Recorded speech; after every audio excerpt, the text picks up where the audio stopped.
Welcome to the Cup of Joe Wrestling Show. Cup of Joe Wrestling Show? With Joey Harris. A podcast for the wrestling fan on the go. So take your favorite beverage of choice and join Joey as he takes a look at some of the biggest shows on the WWE Network.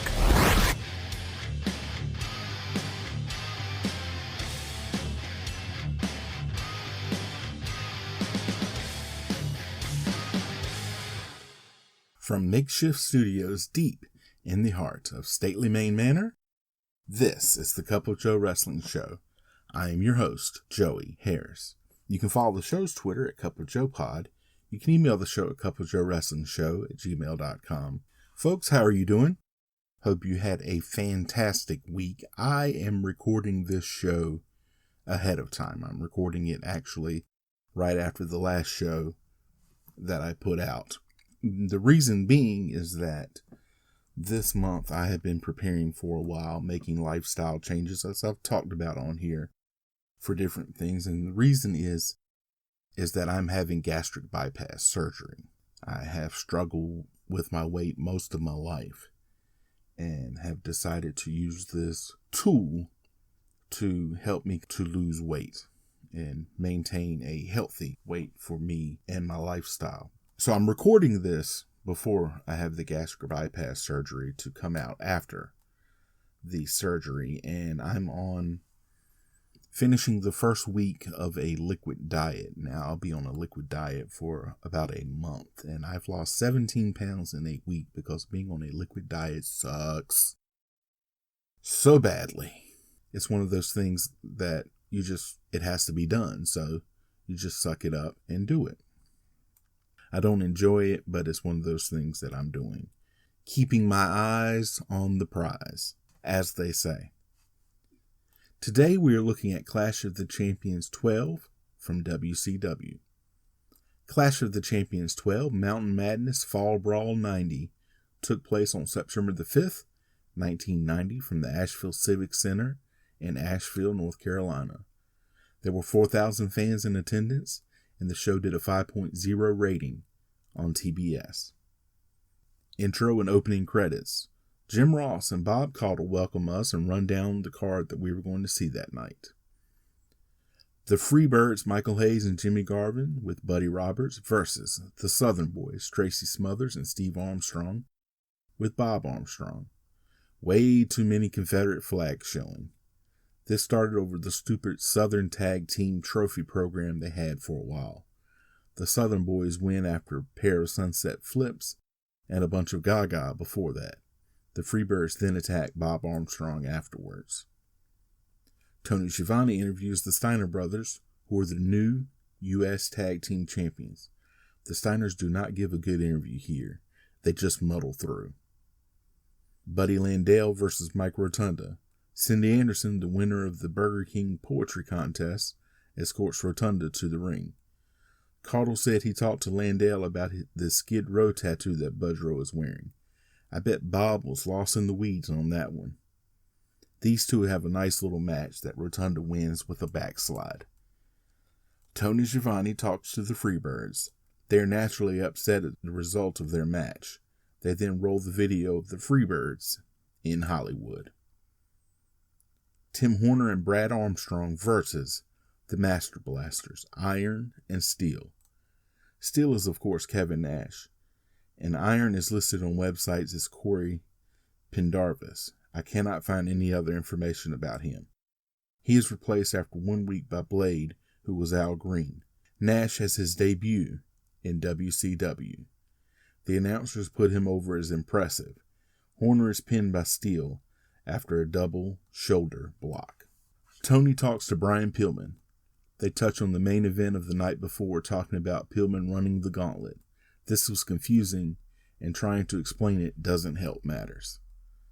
Missy Hyatt interviews Ric Flair. A typical Ric Flair interview. He looks good and will be the new U.S. champ so that he can get the world title. The Nasty Boys versus Jackie Fulton and Terry Taylor. The Nasty Boys are in for a few weeks in WCW, but not under contract, so they will be in the WWF by the end of the year. Ross and Caudle try to rehab Taylor's image post-Red Rooster years. The Nasty Boys win it when Jerry Sags pins Fulton after an elbow drop. Tony Schiavone talks to Sid Vicious. He's angry and wants Sting's belt. He doesn't care about anyone but Sting and the belt around his waist. Wild Bill Irwin versus Tommy Rich. Rich looks in shape here. He wins after a Thez press. We go to our WCW Top 10. Sting is your champion. Number 10, Buddy Landell. Number 9, Tommy Rich. Number 8, Junkyard Dog. Number 7, Brian Pillman. Number 6, Stan Hansen. Number 5, Sid Vicious. Number 4, Barry Windham. Number 3, Arn Anderson. Number 2, Ric Flair. And the number 1 contender, U.S. champion, Lex Luger. Our top 10 tag teams. Your World Tag Team Champions are Doom. At number 10, Mike Rotunda and Tim Horner. Number 9, Junkyard Dog and Elegante. Number 8, Flying Brian and the Z-Man. Number 7, the SST. Number 6, the Freebirds. Number 5, the Southern Boys. Number 4, the Midnight Express. Number 3, the Horsemen. Number 2, the Rock and Roll Express. And the number 1 contenders, the U.S. Tag Team Champions, the Steiner Brothers. Tony Schiavone talks to Stan Hansen. He says he's motivated because he needs money and he's mad that he's ranked so low in the rankings. Well, that's one way to stay motivated, I guess. The LPWA Championship match, Bambi versus Susan Sexton. This is the popcorn match of the night. They try to put this over on commentary, but no one cares. They move on to talk about the rest of the card. Sexton wins after reversing a cradle. The Steiner Brothers versus Maximum Overdrive. The Steiners extremely over with the crowd. They cheer all the Steiners' moves. Rick gets the pin after they do a top rope DDT. Missy Hyatt reminds us to watch the main event on Sundays. Stan Hansen versus the Z-Man. Z-Man gets a good pop. Hansen attacks him and beats him at ringside before throwing him in. They show Lex Luger watching the match. Hansen wins with the lariat. They review the Ric Flair-Lex Luger rivalry. Luger is ready for Flair. U.S. title match, Lex Luger versus Ric Flair. Flair opens up the chop house early. Flair then stalls. Luger's academic credentials and Flair's plane crash are both brought up. If you're drinking at home, you can officially take 2 shots. All bases are covered. The fans are really into this match. They battle in and out of the ring. Now Flair's athletic background is also brought up, so take a half a shot. Flair concentrates on the leg. They trade blows. The crowd is solidly behind Luger. Luger goes for and hits the superplex. Flair gets his leg on the ropes. Stan Hansen comes in and attacks Luger, so Flair loses by disqualification. Hansen ties the cowbell and rope around Luger's neck. The Black Scorpion says if Sting beats him, he will tell Sting who he is. Sting says he plans to do just that. NWA Heavyweight Championship match, Sting versus the Black Scorpion. This Scorpion is Al Perez under the mask. Sting comes out hard on the Scorpion, and the crowd is solidly behind him. Much speculation over the identity of the Black Scorpion during the match. It goes out to the ramp at one point. Sting keeps going after the mask instead of winning the match. Sting wins with the splash. He takes one mask off, but there's another one on underneath. Another Black Scorpion comes down the aisle. The announcers say that Sting is stunned. Try saying that 3 times fast. JR interviews Sting. He is confused by all the Black Scorpion drama, but as they are getting into that, Sid comes down to ringside. He says Sting should worry about him. Sting says he has enough on his mind.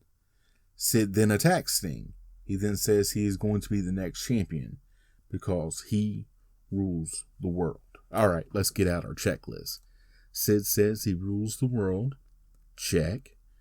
Somebody has something tied around their neck. Last year, it was Ric Flair with the plastic bag by Terry Funk. This year, it's Hansen tying the cowbell and rope around Luger's neck. Check. A confusing Black Scorpion angle and promo, check. And setting up for Halloween Havoc, double check. I think we have it all. They then sign off from Asheville. You can follow me on Facebook, Twitter, and Instagram. I am at the Joey Harris. Hey, if you like the show, please leave a review on iTunes or Apple Podcasts. I would really appreciate it. Thank you for joining me this week. This is Joey saying so long from Stately Maine Manor. The Cup of Joe Wrestling Show is a production of Baby Kangaroo Media.